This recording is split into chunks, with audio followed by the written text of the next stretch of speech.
കേറിവാടാ മക്കളയിൽ രണ്ടാമത്തെ ചോദ്യം ശ്രദ്ധിക്കൂ.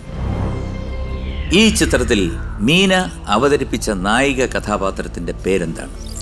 A Madhumati, B Chandramati, C Gomati. Gomati. Madhumati. Madhumati ഉറപ്പാണല്ലേ? കാരണം ഈ മൂവി കാണുമ്പോൾ തന്നെ എനിക്ക് ഭയങ്കരമായിട്ട് ഇഷ്ടമുള്ള ഒരു പേരായിരുന്നു മധുമതി. വളരെ റയർ ആയിട്ടുള്ള ഒരു നെയിമാണല്ലോ. ഗോമതി അതെല്ലാം നമ്മൾ കേട്ടിട്ടുണ്ട്. മധുമതി അങ്ങനെ ഒരു അത് മീനയ്ക്ക് ഇങ്ങനെ ചേർന്നിട്ടുള്ള ഒരു പേരും. അതുകൊണ്ട് എപ്പോഴും ആ ഒരു പേര് ഇങ്ങനെ പെട്ടെന്ന് തന്നെ ക്യാരക്ടർ നെയിമിൽ അത് വരും. അപ്പം എ മധുമതി ഞാൻ എടുത്തിട്ട് പൂട്ടി. സോനയ്ക്ക് എന്തോ പ്രശ്നമുണ്ടല്ലോ, ആരോ പ്രശ്നം ഉണ്ടാക്കുന്നുണ്ടല്ലോ. സോന ഉണ്ടോ? ഒരു പ്രശ്നമില്ല. ഇല്ല, എനിക്ക് തോന്നുന്നു ആരോ പ്രശ്നം ഉണ്ടാക്കുന്നുണ്ട്. സോന എനിക്ക് മുഖം നോക്കി പറയാം. എന്ത് പ്രശ്നം? മുഖം നോക്കി കഴിഞ്ഞാൽ എനിക്കറിയാം ആരോ എന്തോ പ്രശ്നം ഉണ്ടാക്കുന്നു. ഇല്ല, ഓക്കെ. അപ്പൊ ഈ ടിക്ടോക്കിൽ എന്താണ് സംഭവം? ഇങ്ങനെ എന്തോ ഒരു കളി ഉണ്ടായിരുന്നല്ലോ, അത് നിർത്തിയപ്പോഴ് അവൻ ഈ ആണുങ്ങളൊക്കെ ടിക്ടോക്ക് ചെയ്യുമ്പോൾ അവരുടെ കൂടെ തന്നെ എത്തിപ്പിടിച്ച് അവരെ പൊട്ടിച്ച് തരിപ്പണമാക്കി മുമ്പോട്ട് പോയ ഒരു ആളാണ് സോന. അങ്ങനെയൊന്നുമില്ല, ഞാനൊരു ഇൻട്രസ്റ്റിൽ അങ്ങനെ തുടങ്ങിയതാണ്. ഏതായിരുന്നു ഏറ്റവും സൂപ്പർ ഹിറ്റായ ഒരു? കൊറേ വീഡിയോസ് ഉണ്ട് അതില്.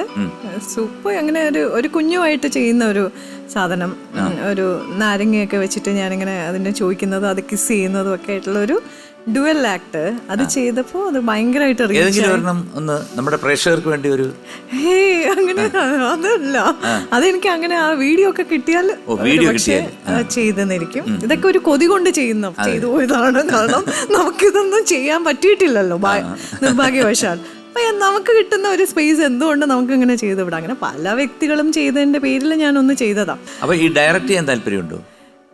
ഡെഫിനറ്റ്ലി ഉണ്ട്. ഏതെങ്കിലും ചെറിയ ശ്രമങ്ങൾ വല്ലതും നടത്തിയിട്ടുണ്ടോ? ഇല്ല, ഞാൻ പക്ഷെ ഞാൻ പൂർണ്ണമായും അതിൽ തന്നെ ഇങ്ങനെ കോൺസെൻട്രേറ്റ് ചെയ്യാൻ വേണ്ടിയിട്ട്. കാരണം നമ്മൾ ആക്ടിങ് കുറേ വർഷങ്ങൾ ഇങ്ങനെ പോകണം എന്നൊക്കെ ഉണ്ട് മനസ്സിൽ. പക്ഷേ അപ്പാർട്ട് ഫ്രം ദാറ്റ് ഇത് കൂടെ ചെയ്താൽ ആഗ്രഹമുണ്ട്. അപ്പൊ ഇപ്പൊ ഒരാൾ പറയാണ്, ഒരു ഡയറക്ടർ വന്നിട്ട് വളരെ ഇഷ്ടപ്പെടാത്ത രീതിയിൽ അവിടെ നിന്ന് ഇങ്ങോട്ട് നടന്നു വരിക, എന്നിട്ട് അവിടെ നിന്ന് ലെഫ്റ്റിൽ നോക്കുക, എന്നിട്ട് ഈ ഡയലോഗ് പറയുക.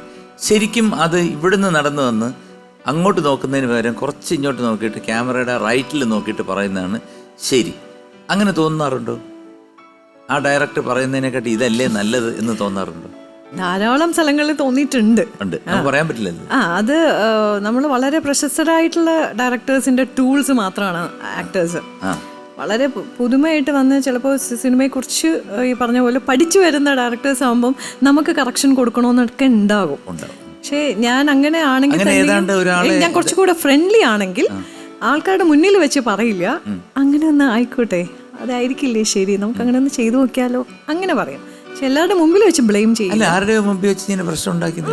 ഇല്ല, ആരും എന്തോ പറഞ്ഞു, മോനെ ഇത് ഇങ്ങനല്ല, ആദ്യം പോയി ഡയറക്ഷൻ പഠിച്ചിട്ട് സോനടുത്ത് സോന ആരാന്നറിയാവോ നിനക്ക് എന്നൊക്കെ പറഞ്ഞില്ല.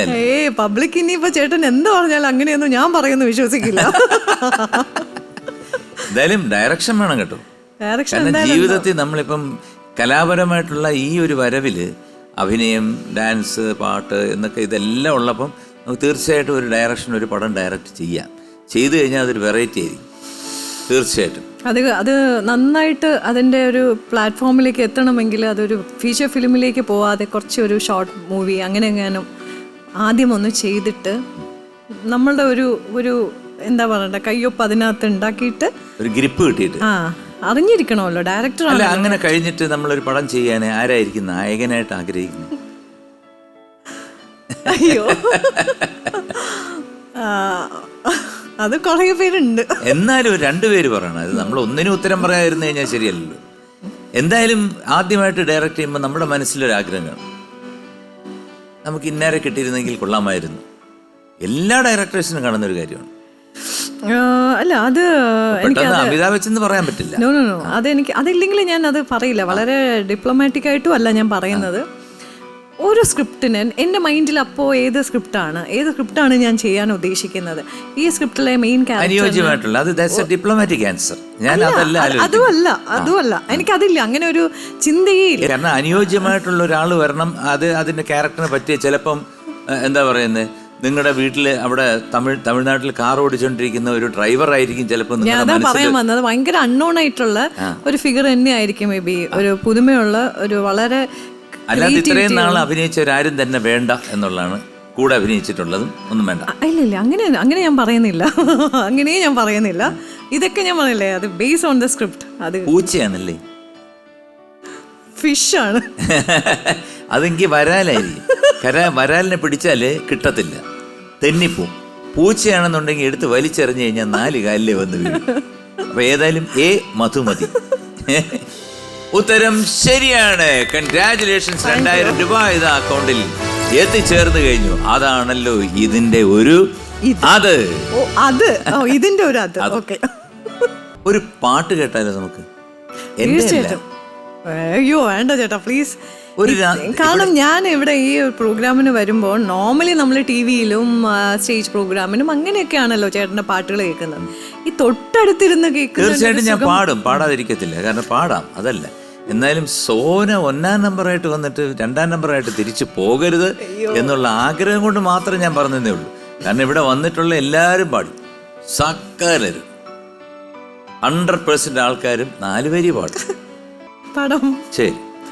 പാതിരവനമുള്ള ജാലകം വഴി എൻ്റെ മോതിര വിരലിന്മേലും വച്ചു. പാതിരവനമുള്ള ജാലകം വഴി എൻ്റെ മോതിര വിരലിന്മേലും വച്ചു. അഴിഞ്ഞു കിടന്നോരാ പുടവയെന്നോർത്തു ഞാൻ അല്ലി നിലാവിനെ മടിയിൽ വച്ചു.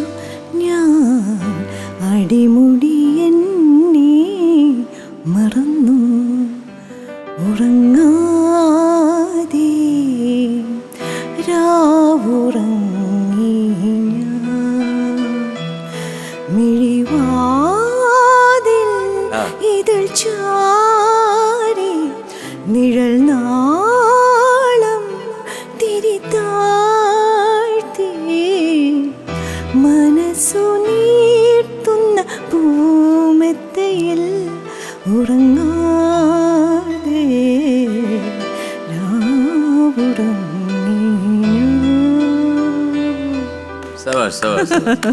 ഇതാണോ പാടില്ല എന്ന് പറഞ്ഞു? അതൊക്കെ ഇങ്ങനെ ഒരു ഇതല്ലേ, അങ്ങനെയൊക്കെ പറയുമ്പോ ഒരു നന്നായിട്ട് പാടി. കാരണം നമ്മൾ വിചാരിക്കുന്ന എളുപ്പത്തിൽ പാടാൻ പറ്റുന്ന ഒരു പാട്ടല്ല ഇത്.